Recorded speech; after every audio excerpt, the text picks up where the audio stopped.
Lovely students, welcome back to my YouTube channel Zarina's accounting classes. Screen पर जैसा कि आप देख सकते हैं, आज का टॉपिक है हमारा सेल्स टैक्स। वैसे तो जैसा कि आप क्वेश्चन देख रहे हैं स्क्रीन पर, इसमें कई सारी बिजनेस ट्रांजेक्शन्स हैं, लेकिन इसमें सेल्स टैक्स की भी दो ट्रांजैक्शंस दे रखी हैं, जिससे कि हम सेल्स टैक्स का कॉन्सेप्ट भी समझ जाएंगे। और जो मैंने प्रीवियस वीडियोस में जैसे कुछ कॉम्प्लेक्स जर्नल एंट्रीज आपको सिखाई हैं, तो वो भी इसमें है, तो उसका भी रिवीजन हमारा साथ साथ हो जाएगा। तो without any further delay let's get started. Question है आपका, record the following transactions in a journal. आपको ये कुछ बिजनेस ट्रांजेक्शन्स दे रखी हैं जो आपको स्क्रीन पे नजर आ रही हैं, तो इनको हमें इनकी जर्नल एंट्री करनी है। तो आप इसका स्क्रीनशॉट ले लीजिए इस क्वेश्चन का। ये बहुत ही अच्छा क्वेश्चन है क्योंकि इसमें काफी डिफरेंट पॉइंट्स दे रखे हैं। तो चलिए चलते हैं इसके सोल्यूशन की तरफ। तो हमेशा की तरह मैंने आपके लिए फॉर्मेट पहले से ही बना लिया है और जल्दी से हम इसकी जर्नल एंट्रीज कर देते हैं।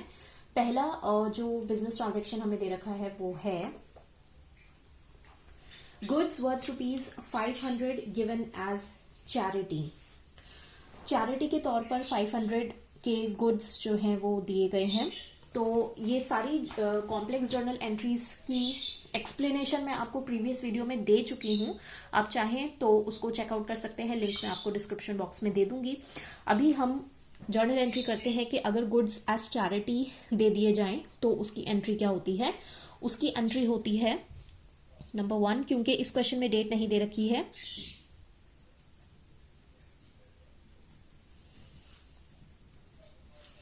charity account debited to purchases account with amount 500। Alright, charity में भी देना बिजनेस के लिए एक एक्सपेंस ही है, यानी उसके पास से चीज जो है, जो गुड्स हैं वो कम ही होंगे। तो charity is will be treated as an expense और लॉस फॉर द बिजनेस, लेकिन चैरिटी में देना पड़ता है, तो चैरिटी रहेगा बिजनेस के लिए एक एक्सपेंस ही, इसलिए चैरिटी अकाउंट को डेबिट करेंगे। All expenses are debited to purchases account. Purchases हम गुड्स के लिए वर्ड यूज करते हैं और गुड्स यहाँ पर कम हो जाएंगे जब चैरिटी में दिए जाएंगे, तो गुड्स कम हो जाएंगे। तो यहाँ पर जब डिक्रीज होता है in any type of asset, तो वो होता है क्रेडिट। तो ये हो गया charity account debited to purchases account, और डिटेल्ड एक्सप्लेनेशन मैंने आपको दे ही रखी है। चलिए नेक्स्ट बिजनेस ट्रांजेक्शन देते हैं। Received ₹975 from Hari in full settlement of his account for ₹1000। हरी को 1000 बिजनेस को पे करने थे, जिसमें से हरी की तरफ से ओनली ₹975 ही रिसीव हुए हैं बिजनेस को। ध्यान रखिए, जब भी फुल सेटलमेंट वर्ड दे रखा होता है तो इसका मतलब ये होता है कि कुछ डिस्काउंट वाली एंट्री इसमें होगी, या तो डिस्काउंट अलाउड होगा बाय द बिजनेस या डिस्काउंट रिसीव्ड होगा बाय द बिजनेस। तो यहां पर हरी से रिसीव हुए 975, यानी बाकी जो अमाउंट बचा ₹1000 में से उतना डिस्काउंट अलाउ कर दिया बिजनेस ने। तो इसकी एंट्री होगी cash account debited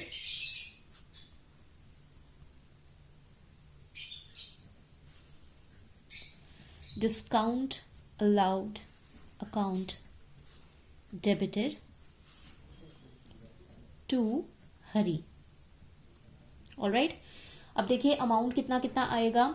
cash receive हुआ है हरी से ₹975, तो cash account what ever comes in is debited. तो कैश अकाउंट को हमने डेबिट किया with ₹975 which is coming in the business, यानी 1000 में से जो 975 लेस करके बचा, दैट इज ₹25, उसका डिस्काउंट अलाउ किया होगा बिजनेस ने।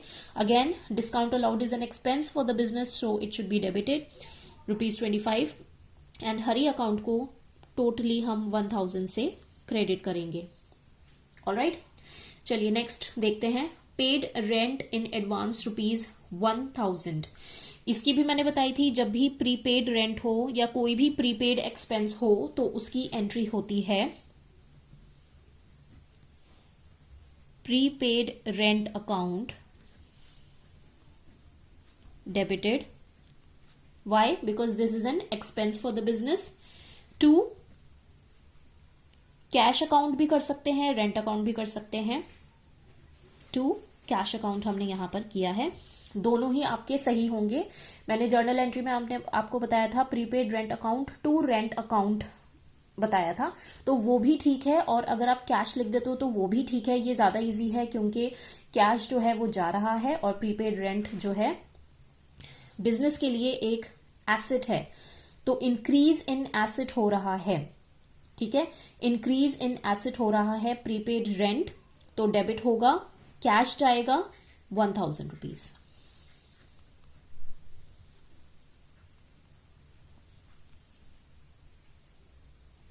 नंबर 4 एंट्री दे रखी है ₹200 due from Hari are bad debts. Hari पर ड्यू थे, यानी हरी को बिजनेस को देने थे, वो बैड डेट्स हो गए, यानी कि वो अमाउंट रिसीव नहीं हो पाया बिजनेस को। तो बैड डेट्स की एंट्री भी मैं आपको बता चुकी हूं। बैड डेट्स अकाउंट डेबिटेड, एक तरह से बैड डेट्स लॉस है बिजनेस के लिए, so all losses are debited, तो बैड डेट्स को करेंगे debit to Hari and the amount is 200 rupees.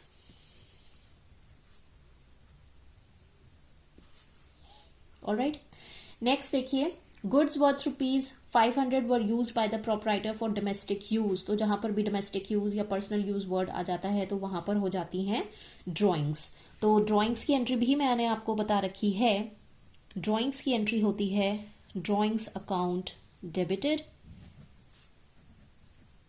Because drawing एक एक्सपेंस है बिजनेस के लिए, एक लॉस है बिजनेस के लिए, बिजनेस से पैसा जाएगा, तो drawings account debited to purchases account.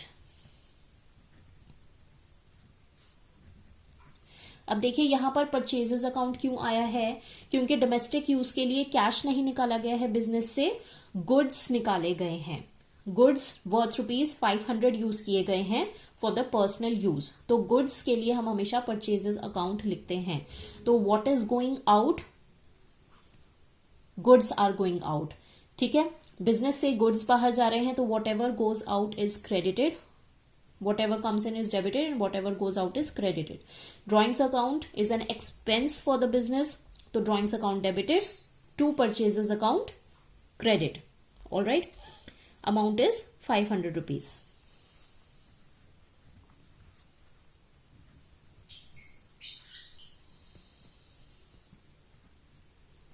Salaries unpaid ₹1000। Unpaid का मतलब ये है कि पे करनी थी बिजनेस को लेकिन नहीं पे की अभी तक, तो यानी बिजनेस के ऊपर ये लाइबिलिटी बन जाती है।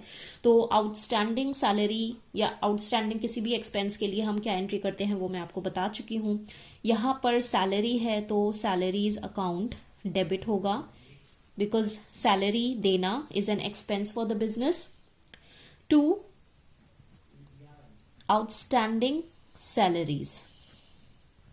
ऑलराइट, मैंने आपको बताया था कि जो प्रीपेड रेंट होता है वो डेबिट होता है क्योंकि एक एसेट में इंक्रीज हो रहा है इस तरह से, और आउटस्टैंडिंग सैलरीज जो है लाइबिलिटी है बिजनेस के लिए, तो लाइबिलिटीज में इंक्रीज हो रहा है तो क्रेडिट होगा। ऑलराइट, तो 1000 rupees. Next is good sold to a customer फॉर ₹5000 and collected 8% sales tax on it. Sales tax का पूरा कॉन्सेप्ट मैं आपको प्रीवियस वीडियो में बता चुकी हूं, जरूर आप चेकआउट कर लीजिएगा। अभी हम इसकी एंट्री करेंगे कि गुड्स बेचे गए एक कस्टमर को 5000 रुपीज के और 8% सेल्स टैक्स कलेक्ट किया गया, तो इसकी एंट्री होगी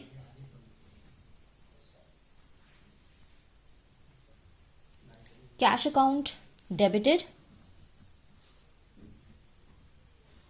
टू सेल्स अकाउंट। देखिए ये तो सिंपली सेल्स की एंट्री हो गई, क्योंकि सेल्स की गई है तो बिजनेस के पास कैश आएगा, तो cash debit because cash is coming to sales account. Sales account हमेशा होता है क्रेडिट, प्लस सेल्स के साथ सेल्स टैक्स भी लगाया गया।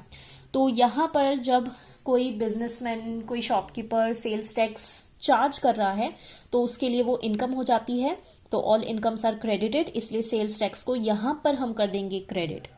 ठीक है, अमाउंट कितना होगा 5,000 की सेल्स हुई थी और 8% सेल्स टैक्स हो जाता है आपका 400। तो 5,000 की सेल्स प्लस 400 जो है वो हम कैलकुलेट कर लेंगे, 8% कैलकुलेट कर लीजिएगा आप। 400 जो है सेल्स टैक्स अकाउंट में आ जाएगा। सेल्स टैक्स आया 400 अमाउंट का, तो टोटल कैश जो आया बिजनेस के पास दैट इज 5,400। अब जैसा कि मैंने बताया था कि इस सेल्स टैक्स को गवर्नमेंट के पास डिपॉजिट करवाना होता है, तो साथ ही में इसकी एक और एंट्री होती है, आपको क्वेश्चन में दे रखा हो या ना दे रखा हो। तो इसमें तो फिलहाल दे रखा है sales tax deposited to the government account, government account में सेल्स टैक्स डिपॉजिट कर दिया गया। तो इसके लिए एंट्री होगी साथ में सेल्स टैक्स अकाउंट डेबिटेड। अब देखिए उस समय शॉपकीपर या बिजनेसमैन के लिए सेल्स टैक्स जो है इनकम था, क्योंकि उसके पास आ रहा था तो क्रेडिट किया था। अभी इसी सेल्स टैक्स अमाउंट को गवर्नमेंट के पास हमें डिपॉजिट करवाना है, तो सेल्स टैक्स अब हो गया बिजनेस के लिए डेबिट, अब हो गया एक expense. Alright, to bank account.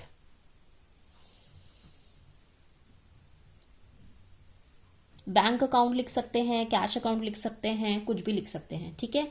और अमाउंट है जो सेल्स टैक्स का अमाउंट होगा दैट इज 400। ठीक है, इसमें कंफ्यूज नहीं होना है बैंक अकाउंट क्यों लिखा है, क्योंकि गवर्नमेंट के अकाउंट में डिपॉजिट करवाया है तो बैंक अकाउंट। ऑलराइट, अगर मेंशन हो कि कैश दिया गया है तो आप कैश लिख सकते हैं, लेकिन यहां पर साफ साफ मेंशन है कि गवर्नमेंट अकाउंट में डिपॉजिट किया गया। अकाउंट कहां पर होगा, बैंक में होगा, इसलिए बैंक अकाउंट को हम यहां पर क्रेडिट करेंगे। ऑलराइट, तो आई होप कि आपको ये एंट्रीज बिल्कुल अच्छे से समझ में आ गई होंगी। सारी एंट्रीज इस क्वेश्चन में डिफरेंट थी येट डिफिकल्ट नहीं थी, जो आपको अच्छे से समझ में आ सके ऐसी एंट्रीज थी। तो आई होप आपको अच्छे से समझ में आ गई होंगी। Please like, share and subscribe to my channel and do comment in the comment box related to this question और एनी अदर क्वेश्चन।